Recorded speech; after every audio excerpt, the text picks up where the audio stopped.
اعوذ باللہ من الشیطان الرجیم بسم اللہ الرحمن الرحیم الحمدللہ رب العالمین الصلاة والسلام علی اشرف الانبیاء والمرسلین وعلی آلہ الطیبین الطاہرین المعصومین۔ السلام علیکم ورحمۃ اللہ وبرکاتہ۔ ناظرین محترم، پیام بعثت اسٹوڈیو سے آپ کو ایام فاطمیہ کی مناسبت سے تعزیت و تسلیت پیش کرتے ہیں۔ ناظرین محترم، کسی بھی اعلیٰ پیغام اور کسی دائمی منشور کے لیے کچھ ایسے افراد کی ضرورت ہوا کرتی ہے کہ جو اس پیغام کے اوپر قلبی ایمان رکھتے ہوں اور اس پیغام کی ترویج اور اس کی نشر و اشاعت کے لیے کسی بھی مشکل سے دریغ نہ کرتے ہوں، یعنی اس راہ میں اس پیغام کی نشر و اشاعت اور اس کی ترویج کے راہ میں پیش آنے والے کوئی بھی مشکل ایسے افراد کو زیر نہ کر سکتی ہوں۔ قرآن مجید نے بھی اسی سیرت کو پیش کیا ہے۔ قرآن مجید میں ارشاد فرماتا ہے پروردگار عالم کہ ان الذین قالوا ربنا اللہ ثم استقاموا، کہ یہ وہ لوگ ہیں کہ جنہوں نے اس بات کے اوپر ایمان لایا کہ وہ فرمایا کرتے ہیں کہ ہمارا رب اللہ ہے، اور اس کے بعد جب اس پیغام وحدانیت خدا پر ایمان لائے تو اس کے بعد انہوں نے استقامت اختیار کی۔ یقیناً وہی لوگ ہیں کہ جن کو کوئی حزن اور کسی قسم کا خوف نہیں ہے۔ اگر آپ تاریخ اسلام کا بھی مطالعہ کریں تو تاریخ اسلام میں بھی ایسی شخصیات دیکھنے کو ملتی ہیں کہ جو استقامت کی مثالیں بن کر ابھری ہیں۔ انہی شخصیات میں سے ایک حضرت فاطمۃ الزہرا سلام اللہ علیہا کی شخصیت ہے کہ جنہوں نے پیغام الہی کے جو ولایت علوی کا پیغام ہے، جو ولایت کا پیغام ہے، کہ جو اللہ کی جانب سے بھیجا گیا ایک پیغام ہے، اس پیغام کی ترویج اور اس کی نشر و اشاعت کے راستے میں ایک چٹان کی مانند کھڑی ہوئی ہیں اور انہوں نے استقامت اختیار کی ہیں۔ آج کے پروگرام میں اسی حوالے سے گفتگو کریں گے۔ ہم نے اپنے اسٹوڈیو میں ایک بار پھر مدعو کیا ہے اپنے نہایت محترم اور قابل قدر جناب حجت الاسلام والمسلمین سید رضا مہدی صاحب کو تشریف لائے ہیں۔ نہایت مشکور و ممنون ہیں آپ نے اپنے قیمتی وقت میں سے وقت نکالا اور ہمارے پروگرام کی زینت بنے۔ مولانا صاحب، جس طرح سے میں نے ابتدائے سخن میں بھی اس بات کی جانب اشارہ کیا کہ کچھ افراد تاریخ اسلام میں اس طرح سے گزرے ہیں کہ جو استقامت کی مثالیں بن کر ابھری ہیں، اور یقیناً جب استقامت کے راستے کو اختیار کیا جاتا ہے تو اس کے لابلا میں اور اس کے ضمن میں کچھ مصائب کا بھی سامنا کرنا پڑتا ہے اور کچھ مشکلات کو فیس کرنا پڑتا ہے۔ سیدہ فاطمۃ الزہرا سلام اللہ علیہا کی سیرت اور ان کی تاریخ کے حوالے سے بھی جب مطالعہ کیا جاتا ہے تو کچھ ایسے دردناک جملے دیکھنے کو ملتے ہیں کہ سیدہ فاطمۃ الزہرا خود فرمایا کرتی ہیں کہ صبت علیہ مصائب، کہ مجھ پر اس قدر مصائب ٹوٹ پڑے ہیں کہ اگر وہ دنوں پر آن پڑیں تو وہ سیاہ راتوں میں تبدیل ہو جائیں۔ سیدہ پر ایسے کون سے مصائب تھے کہ جو سیدہ اس قدر دردناک جملے فرمایا کرتی ہیں، اور اس کا فدق کے ساتھ کیا ربط دیا جا سکتا ہے؟ اعوذ باللہ من الشیطان الرجیم، بسم اللہ الرحمن الرحیم، وبہ نستعین انہ خیر ناصر و معین۔ سب سے پہلے تو آپ کا شکر گزار کہ آپ نے دوبارہ مجھے یہاں پہ مدعو کیا اور اس موضوع پر گفتگو کرنے کی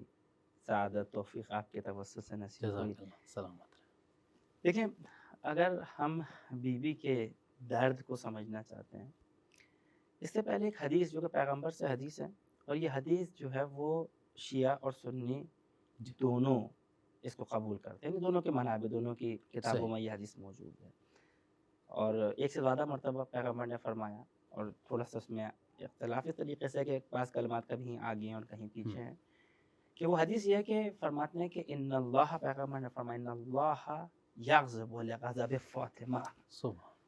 ویرضى لرضاها۔ اللہ، یہ شیعہ اور سنی دونوں سے قبول کرتے ہیں۔ کیا مقام ہے بی بی کا؟ کیا بی بی کا مقام یہ کہ ان اللہ، حتماً خدا جو ہے یغضب لغضب فاطمہ، خدا غضبناک ہوتا ہے بی بی کے غضب پر، بی بی کے ناراض ہونے پر، اور خدا راضی ہو جاتا ہے لرضاها، اگر شہزادی بی بی جو ہے وہ راضی ہو جائے۔ اچھا، اب اس کو ذرا یعنی اس طریقے سے غور کریں کہ اگر کوئی شخصیت اس مقام تک پہنچے کہ خدا اس کے ناراض ہونے پہ ناراض ہو جائے، اس کے غضب کرنے پہ غضبناک ہو جائے جی اور اس کے راضی ہونے پر راضی ہو جائے، اس کا مطلب یہ ہے کہ یہ شخصیت وہ ہے کہ جو کاملاً جو ہے خدا کی مرضی میں ڈھلی ہوئی ہے، سبحان یعنی اس کی اپنی کوئی مرضی بے نہیں ہے، شک کیونکہ اگر اس کی اپنی مرضی ہو تو خدا اس کے غضبناک ہونے پر غضبناک نہیں ہوگا، یعنی مشیت الہی میں ڈھلی ہوئی شخصیت جی ہے۔ ایسی شخصیت جب یہ کہتی ہے کہ میرے اوپر اتنے مظالم ہوئے تو یقیناً اب اس کے اندر وہ جو ذاتی پہلو ہے وہ نہیں ہوگا، یقیناً اس کے اندر وہ الہی پہلو ہونا چاہیے کیونکہ شخصیت ایسی ہے۔ اب یہاں پر آتے ہیں بہت سارے مثلاً بی بی کے جو یعنی کلمات ہیں اس سے مدد لی جا سکتی ہے، لیکن میں یہاں پر جو بی بی نے جواب میں کہا تھا جناب ام سلمہ کے ظاہراً کے جب سوال کیا کہ کیف اصبحتی، کہ آپ نے کس حالت میں صبح کی، تو شہزادی نے کہا کہ اصبحت بین کمد و کرب، کہ میں نے جو ہے نا درد و عالم کے میں صبح کی اس حالت میں۔ اور اس کے بعد بی بی نے خود اس کو بیان کیا کہ کیا تھا، تو کہا کہ فقد النبی و ظلم الوصی، کہ نبی چلے گئے اور وصی کے اوپر ظلم ہوا۔ اچھا اب یہ دیکھیے یہاں پہ یہ نہیں کہا کہ میرے بابا چلے گئے، یہ نہیں کہا کہ میرے شوہر کے اوپر ظلم ہوا، بلکہ کیا کہا کہ نبی چلے گئے اور ان کے وصی کے اوپر ظلم ہوا۔ منصب الہی کو یاد کر رہے ہیں، منصب الہی کو یاد کریں، کیونکہ دیکھیں اب اگر یہاں پہ جو اسلام کے بارے میں ذرا بھی یعنی آشنائی رکھتا ہے وہ یہ جانتا ہے کہ اسلام ایک جامع دین ہے، اسلام جو ہے وہ ہر پہلو میں انسان کی رہنمائی کرتا ہے، اور انسان اسی وقت خدا تک پہنچ سکتا ہے کہ جب اپنی زندگی کے ہر پہلو میں الہی ہو جائے، بے شک یعنی ہر زندگی کے ہر پہلو میں اس کا ہادی جو ہے وہ امام قرار پائیں۔ کہ جب پیغمبر نے اتنی زحمتیں اٹھائیں اور اس سے پہلے انبیاء نے، دوسرے جو انبیاء اتنی زحمتیں اٹھائیں کہ جس کے نتیجے میں پھر وہ حکومت بن پائی کہ جو الہی حکومت ہے، کہ جس کے اندر حاکم خود پیغمبر اکرم صلی اللہ علیہ وآلہ وسلم کی ذات مبارک ہے، کہ یہ جو رابطہ ہے زمین اور آسمان کا رابطہ یہاں پر جڑ گیا، کہ اب جو ہے وہ پیغمبر پورے معاشرے کو، سب سے پہلے یہ جو اسلامی معاشرہ ہے، اور پھر اگر یہ سلسلہ آگے چلتا تو اگر فرصت ہوئی تو میں ایک حدیث پڑھوں گا اس سلسلے میں،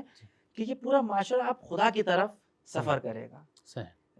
کہ جس کے لیے یہ ضرورت ہے کہ آپ طبیعت کے اندر، نیچر کے اندر بھی آپ دیکھتے ہیں کہ آپ نے بعض دفعہ دیکھا ہوگا کہ جب پرندے اڑ رہے ہوتے ہیں تو اس میں آپ نے بعض دفعہ دیکھا ہوگا کہ وہ ایک ٹرائنگل کی شکل میں ہوتے ہیں، کہ جس کو جو ہے وہ جو اس کے ماہرین ہیں وہ یہ کہتے ہیں کہ اس کے اندر جو سب سے قوی پرندہ ہوتا ہے وہ سب سے آگے ہوتا ہے، کہ وہ جو ہے وہ ہوا کا جو پریشر ہے اس کو وہ چیر رہا ہوتا ہے اور اس کی وجہ سے باقی سب جو ہے وہ بھی آگے بڑھ پا رہے ہوتے ہیں۔ تو یہ جب ایک زمین اور آسمان کا یہ رابطہ جوڑا پیغمبر کی وجہ سے، حکومت الہی اور تمام قربانیوں کی وجہ سے یہ جو ہے یہ چیز نتیجے میں یہ چیز ہمیں حاصل ہوئی، اس کے بعد اسی رابطے کو دوبارہ توڑ دیا گیا، یعنی زمین اور آسمان کا رابطہ کیا ہوا، دوبارہ منقطع ہو گیا، جو کیونکہ بی بی جانتی ہے، کون تڑپے گا اس پر کہ جو جانتا ہے کہ کیا ہوا، جو نہیں جانتا وہ خالی فقط یہ دیکھ رہا ہے کہ ظاہری ایک چیز تھی، یعنی ظاہری طور پہ کیا ہوا کہ بھئی حکومت کا جو حق تھا وہ مولا کائنات تک نہیں پہنچا، لیکن جو دیکھ رہا ہے کہ وہاں پہ وہ پہچانتا ہے کہ پوری انسانیت کے اوپر کیا ہوا ہے، ظلم ہوا ہے۔ ورنہ آپ دیکھیں اس سے پہلے کتنے فاقے ہیں، یعنی شہزادی کی زندگی میں اس سے پہلے اگر ظاہری طور سے دیکھا جائے تو مشکلات، تکلیفیں، ساری چیزیں موجود ہیں، اور اسی لیے یہ آغا عابدی، آیت اللہ عابدی، عابدینی، آپ واقف ہیں ان سے کہ بڑے عالم دین ہیں، جید عالم دین ہیں، خود یہ کہتے ہیں کہ میں نے خود تاریخ میں نہیں دیکھا، ان سے نقل کر رہا ہوں، کہتے ہیں کہ یہ 7 دنوں تک، کہ جب یہ واقعہ ہوا ثقیفہ میں، ویسے 7 دنوں تک چونکہ امکان تھا کہ یہ حکومت پلٹ آئے، تو اس وقت تک کہتے ہیں بی بی کے گریے میں اتنی شدت نہیں تھی، لیکن جب یہ 7 دن گزر گئے اور اب روشن ہو گیا کہ اب جو ہے یہ حق پلٹنے والا نہیں ہے، اس وقت شہزادی نے پھر جو ہے نا اس گریے میں شدت آئی، کیونکہ گریہ احتجاج ہے اور درد ہے، درد انسانیت ہے، درد ہے ان تمام شہداء کا کہ جنہوں نے قربانیاں دی ہیں اس کے لیے، ان تمام لوگوں کا کہ جو آنے والے ہیں، یعنی کتنا بڑا انحراف ہے جس کا راستہ کھل رہا ہے۔ فقط ایک بات میں فرق کے حوالے سے بھی آپ نے سوال کیا تھا، لیکن اس سے پہلے دیکھیں کوئی کتنا ہی اچھا کیوں نہ ہو، بہت فرق ہے اس میں کہ جو منسوب من اللہ ہو، جسے اللہ نے منسوب کیا ہو، کہ جو علم لدنی کا مالک ہو، اس کے مقابلے میں بہت اگر نیک بھی ہے مگر وہ وہاں تک نہیں پہنچا سکتا، جو خود نہیں گیا اس راستے تک، جو وہاں سے واصل نہیں ہے وہ وہاں تک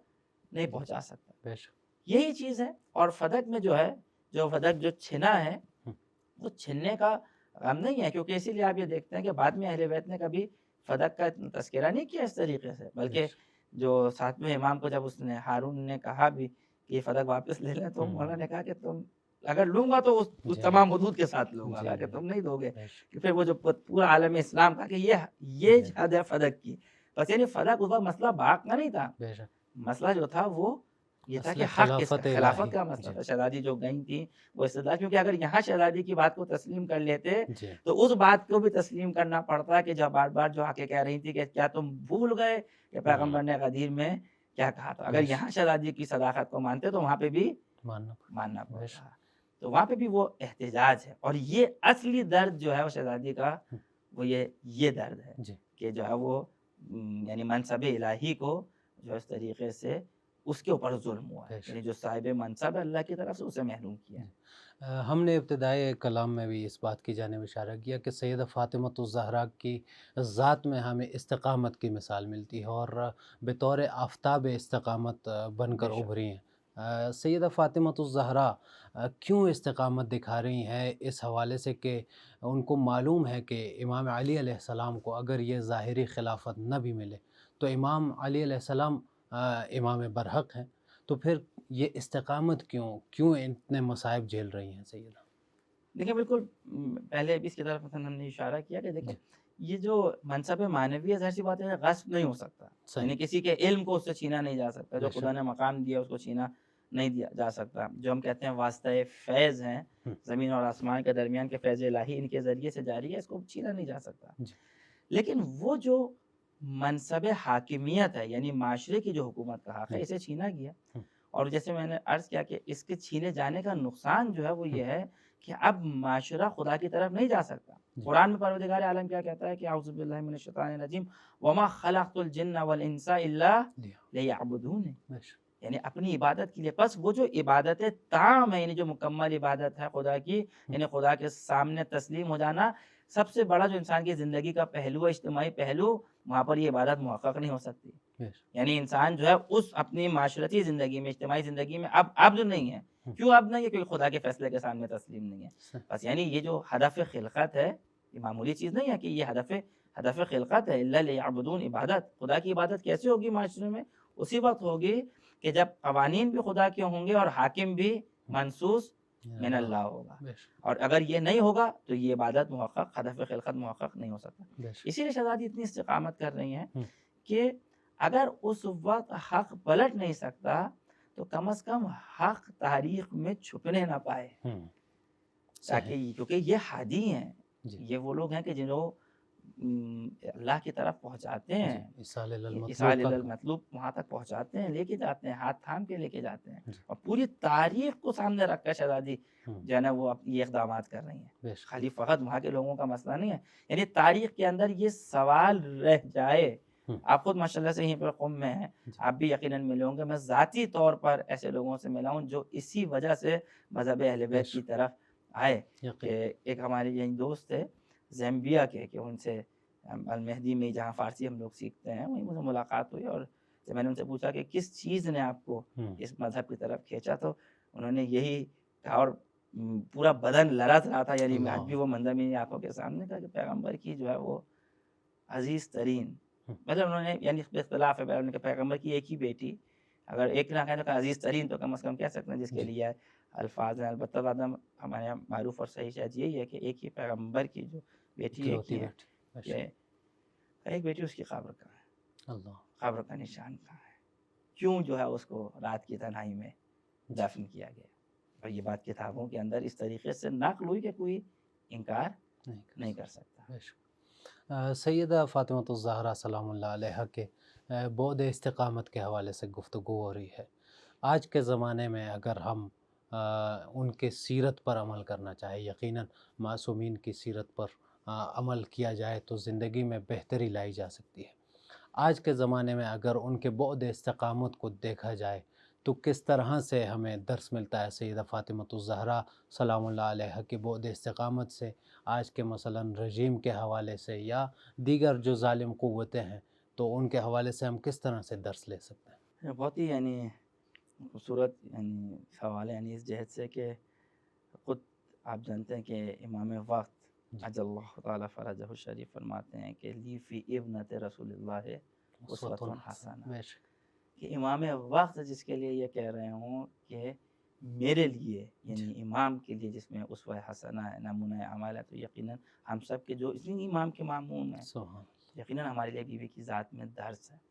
اور ہر زاویے سے درس ہے۔ بہرحال جس طریقے سے اگر بیوی کی عبادت کو دیکھا جائے جی تو اس حالت میں بیوی عبادت سے غافل نہیں ہے۔ وہ تمام روایتیں آپ کے بے سامنے شک ہیں کہ اتنا محراب عبادت میں کھڑی ہوتی تھیں کہ بیوی کے ورم کر سے پیروں میں ورم آ جاتا بے تھا۔ شک اجتماعی یعنی گھر کے حوالے سے دیکھا جائے تو وہاں پہ بھی نظر آتا ہے، لیکن استقامت کے حوالے سے اگر دیکھیں تو دیکھیں سب سے پہلے استقامت کا محور کیا ہے؟ جی محور یہ کہ ہر چیز میں معاشرے کو ولی خدا سے منسلک کرنا، سبحان یعنی اس پوری استقامت میں ہر جگہ شہزادی نے ہم، مولائے کائنات کے حق کا مطالبہ کیا ہے۔ بے شک یعنی یہ جو استقامت ہے یعنی یہ کس مرکز پر ہے جی کہ وہ محور معاشرہ جو اصلی کیا ہے؟ محور اس میں یہ ہے کہ معاشرے کو جوڑنا ہے ولی خدا سے کے ساتھ۔ بے شک اور آپ دیکھیں کہ کتنی شہزادی نے اس کے لیے کتنی قربانیاں دی ہیں، کتنی دفعہ، یعنی سب سے پہلے آپ یہ دیکھیں کہ جس وقت یہ خلافت نہیں ملی مولا کائنات کو، اور رات کو مولا کائنات شہزادی کو لے کر حسنین کو لے کے دروازوں پہ جاتے تھے تو یہ بیوی سوال کرتی تھی کہ کیا تم بھول گئے نصیر، تم بھول گئے تم کہ پیغمبر نے کیا کہا تھا؟ بے شک اور یہ کتنا سخت ہے شہزادی کے لیے۔ وہ آپ چیزیں ذہن میں، آپ یقیناً آپ کے ذہن میں کہ جس وقت پیغمبر نے کہا تھا کہ گھر کے اندر کے کام زہرا کے ذمے اور باہر کے کام کے علی، بیوی کتنے خوش ہوئی تھیں جی اس بات سے۔ یا پیغمبر کے پاس جب گئی تھی 3 دن تک جاتی رہیں، لیکن کنیز مانگنے کی کہ کنیز کا سوال کرنے کی شہزادی کے اندر جو ہے وہ شرم کی وجہ سے یہ جرأت نہیں ہوئی، یعنی اس طریقے سے کہ جسے مانگنے میں شرم آتی ہو وہ اس طریقے سے نکلے اور جا کے اپنے حق کا مطالبہ کرے۔ اللہ اور استقامت اب دیکھیں یعنی کتنے مرحلے ہیں استقامت کے، ہم، کہ خود یہ چیز کہ جو شہزادی کی شخصیت میں یہ مانگنا جو ہے وہ شہزادی کی شخصیت کے ساتھ میل نہیں کھاتا، بے شک لیکن جا کے سوال کرنا، خطبہ دینا مسجد کے اندر جا کر، اور پھر اس کے اندر آپ دیکھیں کہ کوئی بھی خاتون ہو سب سے زیادہ وہ سینسیٹیو ہوتی ہے، حساس ہوتی ہے اس وقت کہ جب اس کے رحم میں اس کے بے شک اولاد ہو، اور اس حالت میں کہ جب دروازے کے اوپر آگ لے کر آئیں، تاریخ میں ساری چیزیں لکھی ہوئی ہیں اور جی مفصل لکھی ہیں۔ کتاب جو ہے اب جانتے ہیں بیت الاحزان جو کتاب ہے شیخ عباس قمی کی، جن کی یہ مفاتی ہے، انہی کی کتاب ہے جس میں انہوں نے سارے واقعات کو، حدیثوں کو، چیزوں کو جمع کیا ہے کہ وہاں پہ شہزادی دروازے کے پیچھے گئی ہیں اور روکا ہے، اور اس وقت بھی روکا ہے کہ جب دروازے پر آگ لگی ہوئی ہے اور دروازے کو گرایا جا رہا ہے۔ اس وقت بھی وہ کیا کہہ رہی ہیں کہ میں ابو الحسن کو جانے نہیں دوں گی۔ جناب محسن جب شہید ہوئے فقط ایک جملہ شہزادی نے کہا ہے کہ خزینی، کہ مجھے سنبھالو، میرا محسن شہید ہو گیا، اور اس کے فوراً بعد کہا کہ ابو الحسن کہاں ہے، ابو الحسن کو کہاں ہے؟ اسی حالت میں نکلی، مسجد تک گئیں، وہ تمام واقعات کی جو کہا کہ اگر جب اس حالت میں دیکھا رسول خدا کی طرف دیکھ کے فریاد کی۔ تو آج ہمارے لیے درس جو ہے وہ یہ ہے کہ یعنی یہ محور جو ہے اس کا، ہماری استقامت کا محور یہ کہ معاشرے کو ہم وصل کریں کس کے ساتھ؟ امام کے ساتھ۔ کیا آپ جانتے ہیں کہ اس دفعہ جو مشی فاطمیہ یعنی اس کا جو 3 سال ہے کہ حرم سے جمکران تک مشی کا جو انعقاد کیا جاتا ہے کہ اردو زبان طالب علم یہاں پہ قم کے اندر اس کا انعقاد کرتے ہیں، اس سال اس کا جو شعار ہے وہ بھی یہی ہے کہ قیام فاطمی جو ہے، فاطمہ کا قیام جاری ہے، کیونکہ بی بی حق کو اس کے محور تک پلٹانا چاہتی تھیں، جو جب تک یہ اپنے محور پر واپس نہیں آئے گا یہ قیام جو ہے وہ جاری ہے۔ اور یہ جو حرکت بھی ہے نماز ہے کہ جو امام زمانہ کی طرف حرکت ہے، نماز ہے کہ جو بی بی یہ چاہتی تھی کہ معاشرہ جو ہے وہ امام سے وصل ہو۔ تو سب سے پہلے کہ یعنی مرکزیت کس چیز کی ہے، محوریت کس چیز کی ہے، ثانیاً یہ کہ اس استقامت کے اندر کوئی چیز جو ہے وہ آپ سے یعنی اس سے بڑھ کر نہیں ہے۔ ہر چیز جب جناب زہرا سلام اللہ علیہ جیسی شخصیت اپنے آپ کو قربان کر دیتی ہے تو اس کے بعد پھر ہم جیسوں کی تو کوئی حیثیت ہی نہیں ہے، کوئی چیز اس کے بعد عزیز نہیں ہے کہ جسے جو ہے وہ اس راہ میں دینے سے دریغ کیا جائے، جسے بچا کے رکھا جائے۔ آج دنیا میں جب اس طریقے سے ظلم بڑھ رہا ہے اور آپ دیکھیں ساتھ ساتھ حق بھی روشن ہو رہا ہے، واضح ہو رہا ہے، تو پھر اس وقت جو ہے درس یہی ہے کہ جو امام کی سمت میں حرکت کی جائے، محور اصلی کی جانب پلٹا جائے۔ جی یقیناً نہایت ہی مفید بیانات سے آپ مستفید فرما رہے تھے۔ ناظرین محترم، جس طرح سے جب بھی ہم نے آغا صاحب کو دعوت دی ہے، اپنے خوبصورت مطالب سے ہمیں نوازا ہے، اور یقیناً ہمیشہ آپ کی استفادہ کرتے رہے ہوں گے۔ اور جس طرح سے کہ آغا صاحب نے فرمایا کہ پیغام فاطمہ جاری ہے اور انشاءاللہ تا قیامت جاری رہے گا۔ سیرت حضرت فاطمۃ الزہرا سلام اللہ علیہا سے سیکھنے کی ضرورت ہے کہ آج کے دور میں کس طرح سے ہم نے ظالم کے مقابلے میں آج کے جبت اور طاغوت کے خلاف کس طرح سے کھڑا ہونا ہے اور کس طرح سے استقامت اختیار کرنی ہے۔ یقیناً حضرت فاطمۃ الزہرا سلام اللہ علیہا کی سیرت سے بخوبی ہم اسے معلوم کر سکتے ہیں اور اسے ہم آشنائی حاصل کر سکتے ہیں۔ یقیناً مطالعے کی ضرورت ہے۔ پروردگار سے دعا گو ہیں کہ پروردگار عالم ہمیں توفیق دے کہ سیدہ فاطمۃ الزہرا سلام اللہ علیہا کی سیرت کو بخوبی سمجھیں اور اس پر ہمیں عمل کرنے کی توفیق عنایت فرمائے۔ اسی پیغام کے ساتھ آج کے پروگرام میں آپ سے اجازت چاہتے ہیں۔ اگلے پروگرام تک ہمارے ساتھ رہیے گا۔ اللہ نگہبان۔